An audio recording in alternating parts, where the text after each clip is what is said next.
ডিম্বাশয় থেকে যখন সঠিক নিয়মে প্রতি মাসে একটি ডিম পরিস্ফুটন না হয় তখনই সাধারণত অনিয়মিত পিরিয়ড দেখা যায়। তো অনিয়মিত পিরিয়ডের অনেক কারণ আছে।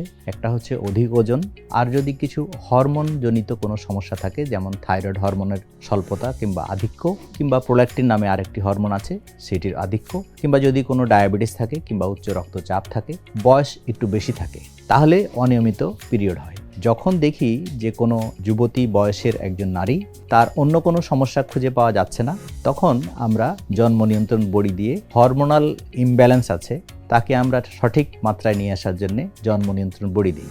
এই ক্ষেত্রে হয় কি, একটা এই বড়ি শেষ করলে নির্ধারিত সময়ে পিরিয়ড শুরু হয় এবং নির্ধারিত সময়ে বন্ধ হয়ে যায়। এক্ষেত্রে তার পিরিয়ড রেগুলার থাকলে তার আসলে পড়াশোনা, কাজকর্ম কিংবা চাকরি কিংবা কোনো জায়গায় যাতায়াত, এক্ষেত্রে সে সঠিক সময়টি বুঝতে পারে যে কখন তার পিরিয়ড হবে। অনিয়মিত হলে এইসব জীবনযাত্রা কিংবা কোনো কাজকর্মে ব্যাঘাত ঘটে, তাতে ক্ষতির কিছু নেই।